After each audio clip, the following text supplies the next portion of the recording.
Europe is at a crossroads, and it's better if we understand it very soon, and even better if our leaders understand it very soon, because multiculturalism is failing us. The idea of humanitarianism in Europe and the focus on human rights seems to be only geared to focus on the human rights of criminals and anyone else but Europeans.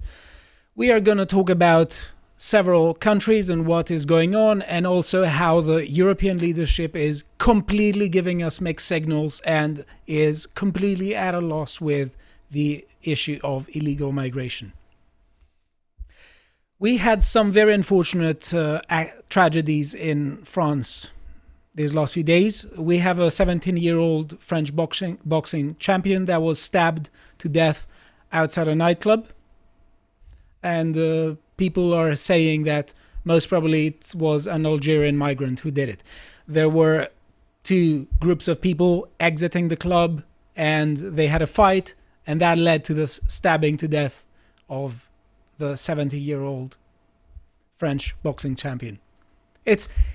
People fight in clubs, but fighting to the degree where they stab each other to death, I don't know. It's just something's not going wrong. It's getting out of control. It's weird though, because Matthew Wright said that a migrant chased after him to give him a tenner back that he dropped out of his pocket. Oh, I did read. So yeah. There's nothing to worry about. Maybe. Let's open the borders, eh? Unshakable logic there. Yeah. But there was another tragic thing. There was the death of 19-year-old Philippine who was raped and murdered by an illegal Moroccan migrant who was already convicted for rape and was released. Wait, only 5 years ago, so he raped someone, was back on the streets within 5 years? Yes. So we have here the Moroccan illegal migrant. There was a deportation order for him, but it expired. And as you'll see, deportation orders now have the habit of functioning like milk or yogurt. They have an expiry date, and when they expired, it's no biggie. No one does anything about it. So it's a way of not doing anything, legally speaking, about problems. Here we have this article. It says about the Moroccan man who was arrested over the alleged murder of a 19-year-old university student in Paris and was ordered to leave France after serving a sentence for rape, but didn't leave. And they said that, for instance, what happened was that in 2019 he raped and he was convicted in 2021. He was released in early September, about a month ago, on the condition that he was going to report to the authorities. I think that these are tremendously relaxed measures, but he couldn't live up to even those measures. So he didn't do this, and they didn't do anything about it. And this has caused massive outrage and sorrow in France. Yep. And we see the usual cycle of statements about the incidents. And we have here even people from both left and right expressing their sorrow about it. So we have here, living alongside human bombs. Philippine's life was stolen from her by a Moroccan migrant who was under a removal order. Jordan Bardella, the leader of the National Front, the largest single party in parliament, wrote on X on Tuesday. And he said, our justice system is lax, our state is dysfunctional, and our leaders are letting the French live alongside human bombs. It's time for the government to act. Our compatriots are angry and will not mince word. But we also have François Hollande, who was from the Socialist and the former president, who said that he expressed frustration and said that deportation orders have to be enforced quickly. Oh, he's frustrated. Yeah, he's frustrated. Hollande has got the ump now, has he? Yeah. Oh, dearie me. Bit late, mate. Yeah. Didn't do anything when it was his watch. But we allowed France to be flooded by Moroccans and Algerians and stuff on his watch. But now he's annoyed. An even more infuriating statement. We have Marie-Laure Basilien, who's an expert in public law, and told AFP that French authorities were issuing too many OQTF. We are seeing an increase in the number of removal orders issued against people who we know from the start cannot return to their country of origin of transit. I think that this is stunning hypocrisy, and people need to wake up to with respect to what this means. This is one of the issues, that you can't send people back because the regime there is got human rights issues. That, I think, is one argument, one hurdle we need to absolutely get over. That no, you can send them back. No, that's on them. They're responsible for their crime. If you have to send them back to a country which may then imprison them again, or even torture them or something, that's on that regime and that person. Sure. That's not our responsibility, though. Like the Moroccan government might do something very draconian to him. Don't care. Yeah. I don't care. That's not France's problem. I think, to add as well, I think I read recently, there's this sentiment of deportation is just so inhumane. It's like, well, what about the victim? Hang on a minute, the victim has been through hell and back, and you're thinking about just removing a person from the nation that he committed the crime in. Like, what?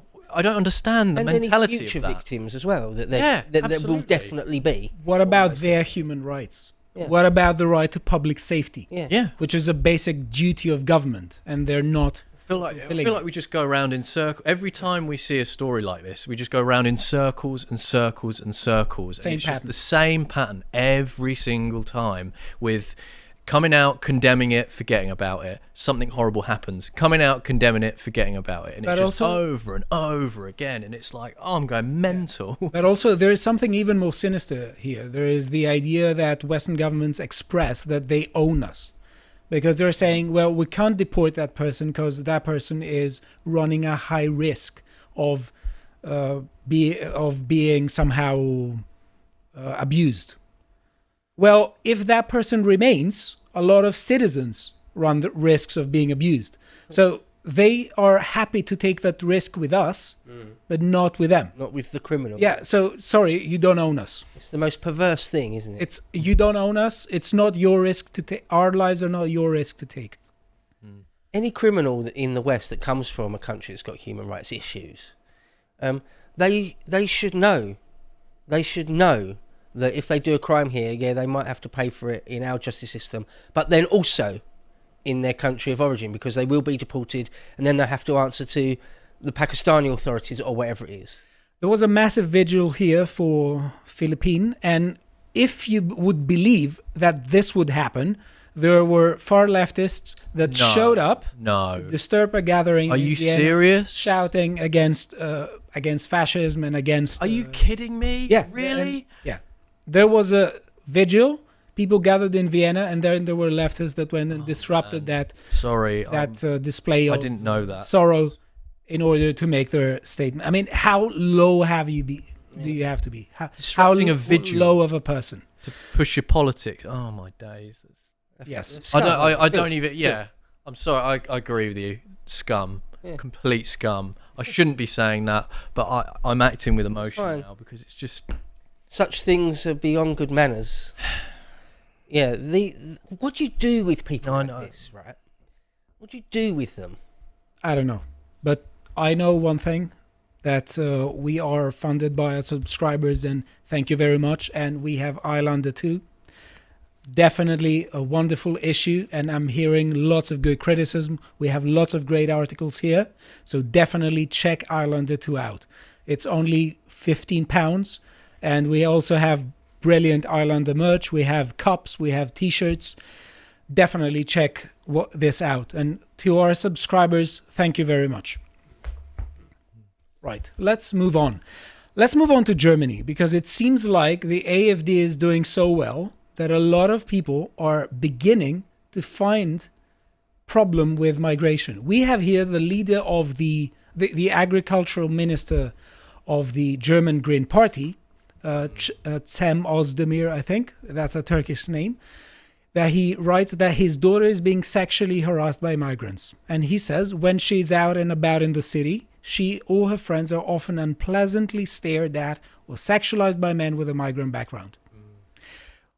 What has been the consistent policy of the German Green Party with respect to open borders? I guess it's just been pro-open borders, I imagine. What is the Green Party's policy with respect to the economy and the net zero policies, which presumably, if you have a good economy, a lot of people from your country are going to be able to find jobs and there's going to be growth. What's their position in that? Something like the NZ doctrine, not New Zealand, something like net zero. Net zero, yeah. Yeah. Oh, but now it's touched his life. Now it's affecting his daughter. It's a problem. Right. And people are pointing out the hypocrisy there, because the Green Party has expressed some of these views also about a year ago, where they were advocating for a more moderate course on migration. And someone says, Johnny Hostin says, so let me get this straight. Germany's... The point I made, sorry. What? So, yeah, no, that guy, I haven't seen this tweet, but he's saying exactly what I just said, basically. Yeah. The storefront of the pro-migration NGOs that have been slandering Greece with fake news and smear campaigns on supposed dead little girls on Evros. Now that the problem they caused affects them, they want to limit migration. So they're happy to take risks with the standard of living of other people, but also the lives of other people. But if it touches their own life, then they suddenly see a problem. And we are going to discuss about what they're going to do with it, because that also happens in the US. We see, for instance, many people in several communities in Chicago, in New York, where they're saying, no, our community is being destroyed by this. The federal government needs to do something. And that always the response is either silence or we're going to send them somewhere else to destroy another community, but not yours, because you're going to vote for us. Remember when Texas, maybe it was Texas, I think one of the southern states, bussed a lot of migrants to, I think, Martha's Vineyard. Do you remember that? That's it, yeah, I remember that. That was hilarious. They didn't like it. And they didn't like it. They did not like it up 'em. Funny that. Especially with sanctuary cities. Let's go to England. We had an acid attack. Two teenagers and a teacher have been hospitalized after an acid attack at a London school. Girl 14 feared to have life-changing injuries. This is just getting out of control. Yeah. This is not the type of, high trust society people want to live in, or that, Western political philosophy has always, or at least the last 4 centuries has been for. It's just something has to happen. Just having children being stabbed, at a Taylor Swift dancing classroom, or going at a school and people throwing acid at their faces. There seems to be an air of impunity, and wherever there's impunity, the people who are antisocial get all the wrong messages, because they interpret that impunity as weakness, and to a degree it is weakness. When the law isn't enforced, people stop fearing that they are going to be punished for crimes, and they think they're going to get away with it. It's life-changing stuff, that is, as well, like for the victim. And, of course. Life imprisonment for me, for a crime like that, for acid attacking a child. You're deforming someone for life. Yeah. They should never be allowed in the general population of society ever again.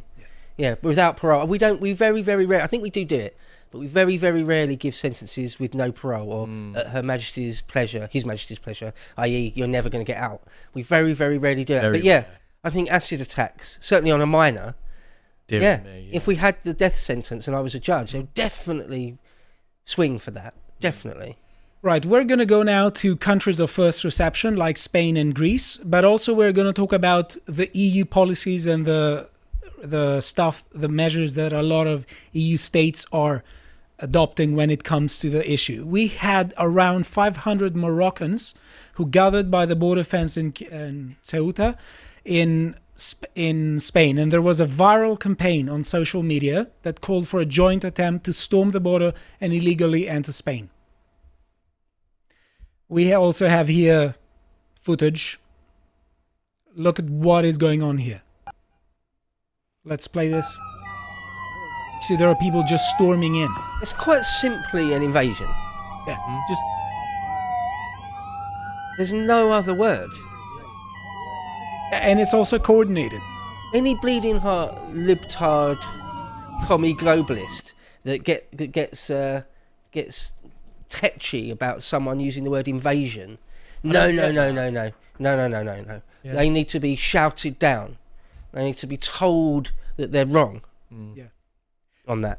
they're horribly wrong. And the thing is that unless tough measures are implemented right now, I really fear for the future.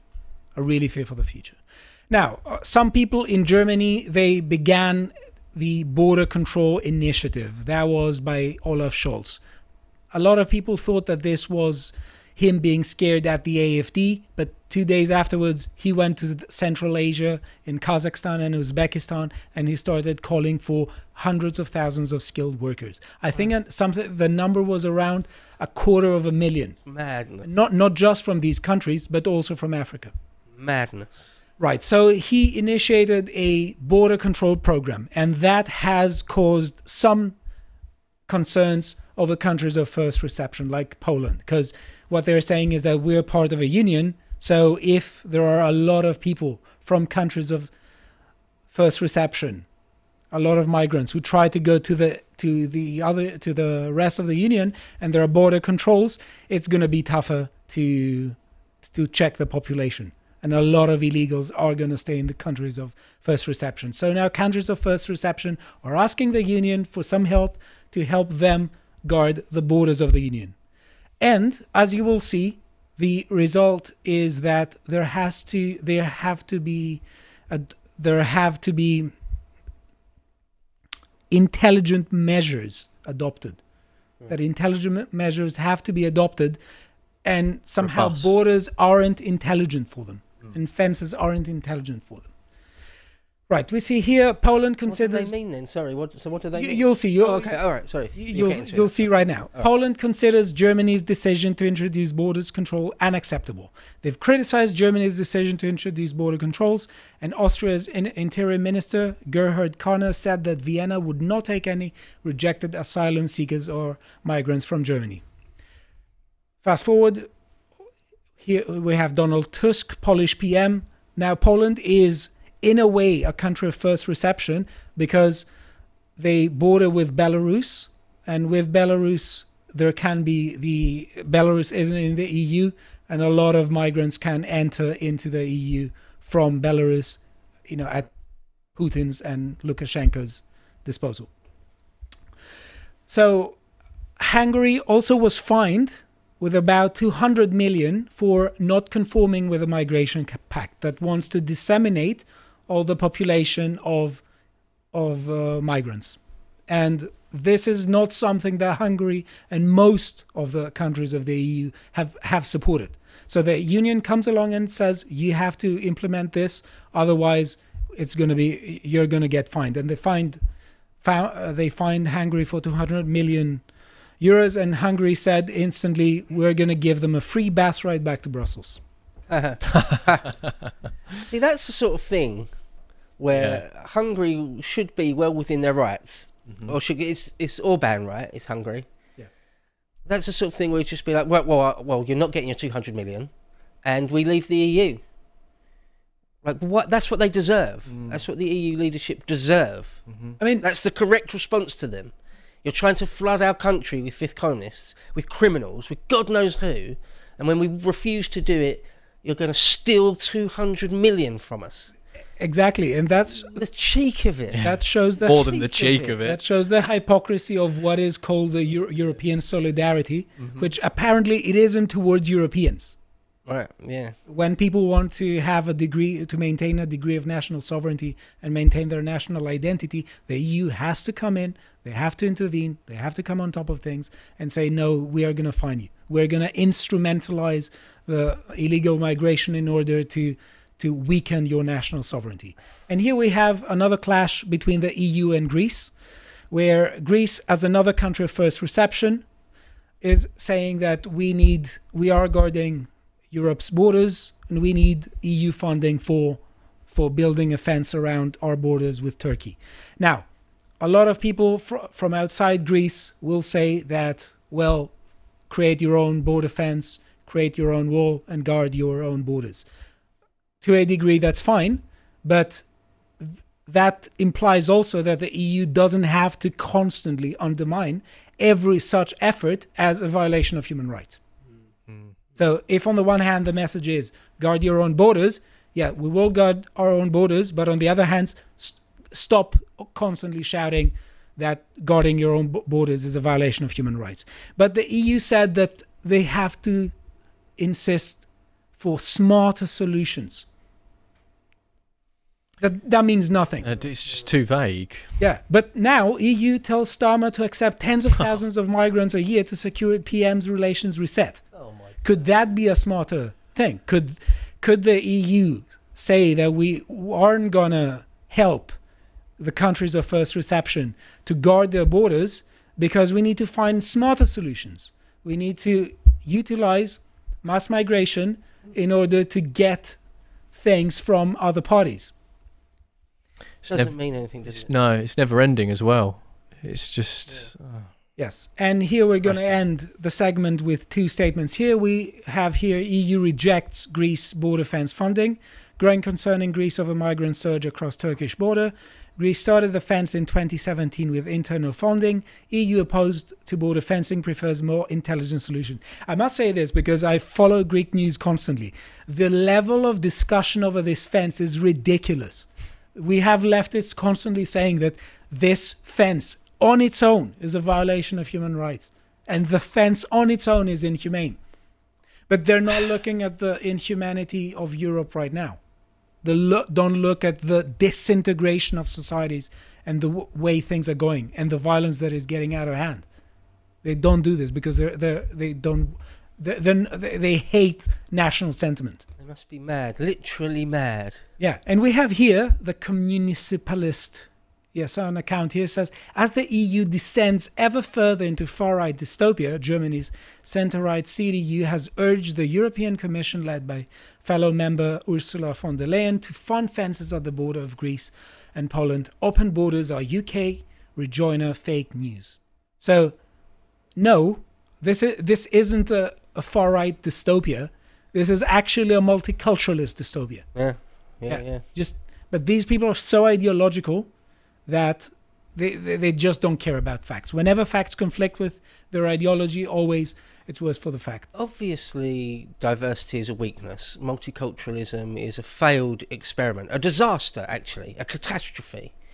But the thing is, because Mr. Hitler in Mein Kampf railed against multiculturalism, in his example, the multiculturalism of the Austro-Hungarian Empire in the 20s, but because that's a fact, then any criticism of multiculturalism is de facto Nazi, and you just want to... That reminds me, Hitler drank water as well. Yeah, oh, you know. Yeah, that's fascist. And he likes dogs, apparently. Yeah, Alsatians are fascist. Yeah. Yeah, 100%. So yeah. that means everything is Hitler. But also, that's completely ridiculous that, they're enforcing that narrative, because the people who were reacting even against Hitler, they weren't particularly rainbow brigades. They didn't have rainbow flags and say we're fighting for tampons in boys' bathrooms. They also cared about their nation and their countries. Patriotism was a thing. Right, yeah. Anyway, Europe is at a crossroads. The sooner we wake up, the better. Tough measures need to be taken now to prevent worse things in the future. Walls work. Right, that's one of the canards that the leftists like to say, that walls don't work. They do work. They have always worked for a long time. What about the walls of Theodosius? Yeah. One perfect example. In Northern Ireland, the main reason why the Troubles stopped, it wasn't because Mr. Blair, as some sort of brilliant diplomat, was able to finally reason with the IRA or the real IRA. No, there's loads and loads of walls in Northern Ireland, keeping the cathos and the proddies away from each other physically. Walls work. Walls work really well. I hope you appreciated that segment from the podcast of the Lotus Eaters, and if you want to see what else we're putting out, you can follow Dan's series, Brokenomics. Here he's playing poker for some reason. If you want to follow all the other things we're putting out, you can follow us on Twitter. Thank you very much for watching, and goodbye.